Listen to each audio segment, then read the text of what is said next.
मोदी को धमकी दे रहे फारूक अब्दुल्ला, पाकिस्तान के नाम पर किया बड़ा ऐलान। अल्लाह ही जाने हमारा हाल क्या होगा।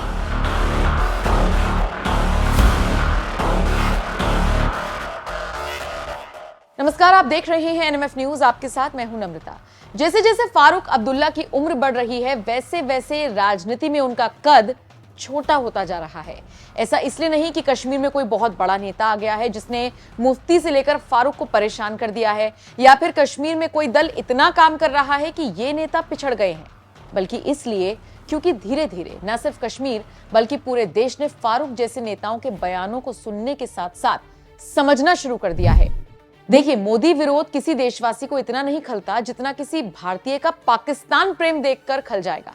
और बुरा लगे भी क्यों ना, भारत में रहते हैं, भारत का खाते हैं, भारत में कमाते हैं, भारत में चुनाव लड़ते हैं, सत्ता में आते हैं और फिर यहीं के शीर्ष नेताओं को चेतावनी देते हैं, यहां से बैठकर पाकिस्तान के प्रति अपना प्रेम दिखाते हैं। इसी कड़ी में नेशनल कॉन्फ्रेंस के प्रमुख नेता फारूक अब्दुल्ला ने इस बार जो बयान दिया, उसने कश्मीर से लेकर दिल्ली तक में हड़कंप मचा दिया। दरअसल हाल ही में न्यूज एजेंसी ANI से बात करते हुए रक्षा मंत्री राजनाथ सिंह ने POK के मुद्दे पर कहा था कि भारत पाकिस्तान के कब्जे वाले कश्मीर पर अपना दावा कभी नहीं छोड़ेगा। हम POK वापस लेने के लिए प्रतिबद्ध हैं, लेकिन भारत को इस कदम के लिए बल का प्रयोग नहीं करना होगा। आतंकवाद और पाकिस्तान के मुद्दे पर राजनाथ सिंह ने और क्या कुछ कहा था, वो जरा सुन लीजिए। पाकिस्तान से यही अपेक्षा करता हूं कि आतंकवाद का सहारा लेकर यदि वह भारत को डिस्टेबलाइज करने की, अस्थिर करने की कोशिश करेंगे तो इसका खामियाजा भुगतना पड़ेगा। आतंकवाद पर काबू पाए पाकिस्तान, यदि पाकिस्तान को लगता है कि वह आतंकवाद पर काबू पाने में असमर्थ हैं, नहीं कर सकते हैं, तो पड़ोसी देश भारत है, उसका भी सहयोग प्राप्त करना चाहते हो तो भारत का सहयोग प्राप्त करें।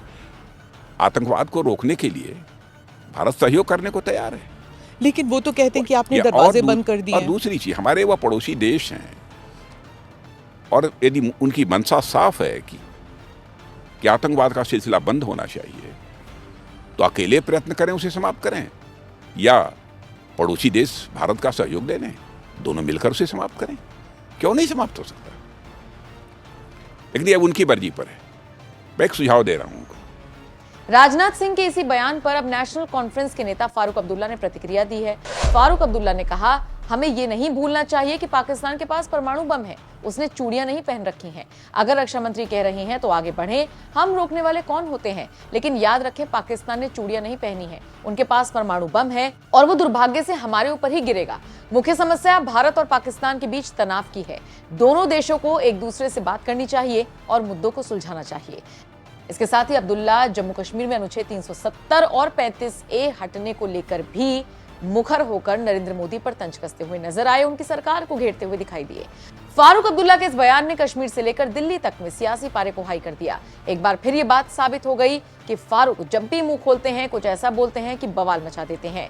कुछ वक्त पहले उन्होंने ये तक कह दिया था कि अगर भारत पाक के बीच बातचीत नहीं हुई तो फिर कश्मीर गाजा जैसे हालात झेलेगा। एक बात को हाईलाइट किया था कि पड़ोस की तरफ आपने इशारा किया था कि उनकी स्टेबिलिटी हमारी स्टेबिलिटी है।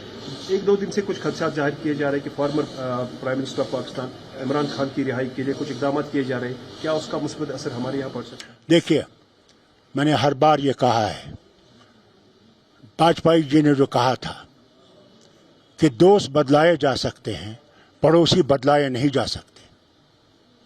अगर हम पड़ोसियों के साथ दोस्ती में रहेंगे तो दोनों तरक्की करेंगे, अगर दुश्मनी में रहेंगे तो हम आगे नहीं बढ़ सकते इतनी तेजी से। फिर मोदी जी का है बयान, प्रधानमंत्री का, कि war is not an option now. अब बातचीत से मसले हल करने हैं। कहाँ है वो बातचीत? आज इमरान खान छोड़ दीजिए, आज नवाज शरीफ वहाँ के वजीर आजम बनने वाले हैं। वो चिल्ला चिल्ला के कहते हैं हम बात करेंगे। क्या वजह है कि हम बातचीत के लिए तैयार नहीं है?